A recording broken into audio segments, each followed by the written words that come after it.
Alright, so in this video, we're going to be talking about Saitama and Garou's path to power and how they are oddly similar.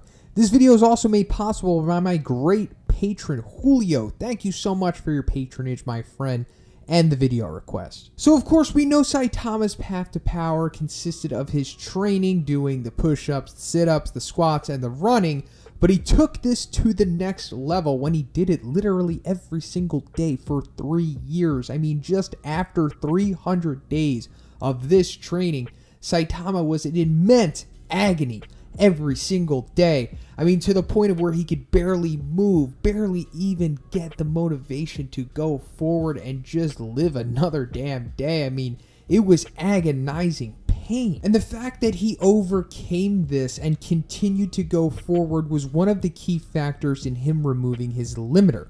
But this was not the only factor. It was that combined with his Zenkai boosts, which is essentially just receiving an immense power boost after surviving a very close encounter with death. And this is the beginning of Saitama's similarity to Garou's very own path to power, because we know Garou has received many Zenkai boosts throughout the series so far. And of course, Garou did his own training. I mean, he is Bang's top disciple after all, but it is never implied that Garou did any kind of training remotely close to the agony that Saitama put himself through for 3 years straight. But we've also seen recently that Garou seems to be evolving and getting stronger at an alarming rate.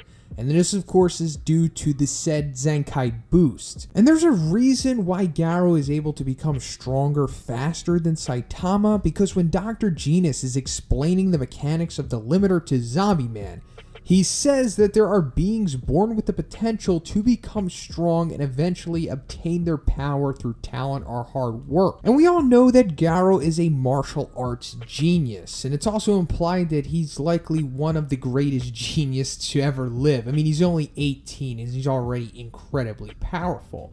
However, when Dr. Genius is talking about Saitama, he says that he's just an ordinary person, ordinary life, and has no talent or potential, but just through effort alone, he pried through the doors of his limits and broke his limiter. I mean, even after 300 days of non-stop training and what we can assume some Zenkai boosts in there as well, Saitama was still getting beat down by tiger-level monsters, and we see that Garou becomes significantly more powerful every time he receives a near-death boost, and this is simply due to the difference between their talent and overall potential in life. Orochi was also implied to be a freak of nature as a human, and through repeated death boosts, he was able to become as powerful as he is currently. And Garou even goes on to say that Garou has more potential than even him. So now I just want to take a look at what I assume to be blatant similarities between Garou and Saitama's pivotal growth moments. So when Saitama is fighting the incarnation of Electric Light String, he receives a massive beatdown from this guy, but it gets to the point of where he appears to be approaching death somewhat, and he suddenly just gets up and hunches over and appears to reach a state of re-enlightenment, almost like a nirvana-like state, and he has this odd grin on his face, and everything is just suddenly changed about him, and he suddenly goes on to destroy the incarnation of the light string. And Garou has almost the same exact sequence of events happen to him in his fight with Tank Top Master, because he also gets beat down by Tank Top Master to the point of where he seems to be done, maybe even approaching death, but then he suddenly gets up, is hunched over, and turns around and has a weird grin similar to that what we saw of Saitama, and shortly after this he goes on to destroy Tank Top Master. Saitama also loses a tooth in his fight with the Electric Light String, like it points out just one tooth is lost. And Garou also loses one tooth in his fight against Bug God and Royal Ripper. They both oddly gain the ability of regeneration as well, because of course Garou famously regenerates after his near-death experience with Royal Ripper. However, the regeneration with Saitama is more subtle, as it's just basically implied through the contextual clues that we see, but the most blatant example is when we see Saitama saving King from Octopus Clawman, and he clearly has slashes on his face. I mean, even before that, we see that he takes heavy damage throughout his training with all of the other monsters he fights. But not only slashes on the face, but on his body as well. And of course, after this point, Saitama is pristine in his appearance. There are no scars, no even remnants of any kind of battle damage he's ever received. And we know that he is definitely regenerated from this because King, to this day, still has a scar on his face from Octopus Man. They are also shown to have the ability to one-shot demon monsters as somewhat of a goal point, as after the 300-day point that we have talked about with Saitama already, he is shown to be able to one-shot the 170,000-year-old cicada nymph. And this is actually the brief point in history where we can assume Saitama was on the S-class level. And also we see, after coming back from death, Garou one-shots Royal Ripper. So that's pretty much it for the similarities between their paths to their respective power.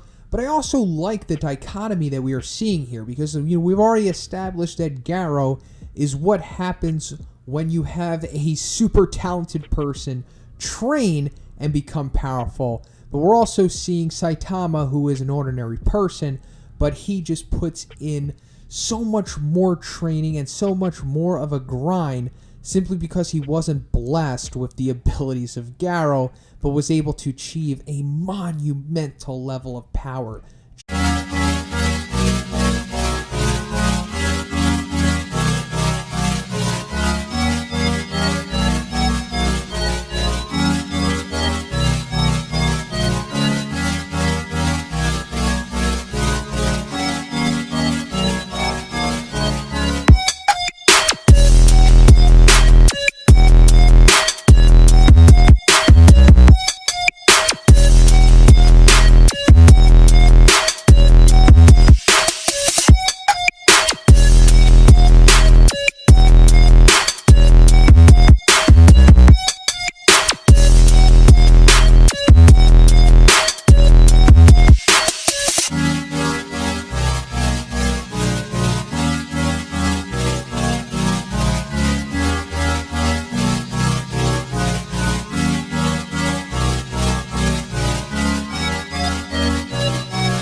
just through grit and hard work. And that's it for the video today, guys. Once again, I want to thank my awesome patron, Julio.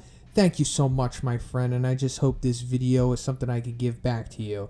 And if you liked the video, please give it a like, and if you haven't subscribed, please do that as well. Have a great day, and I'll see you in the next one.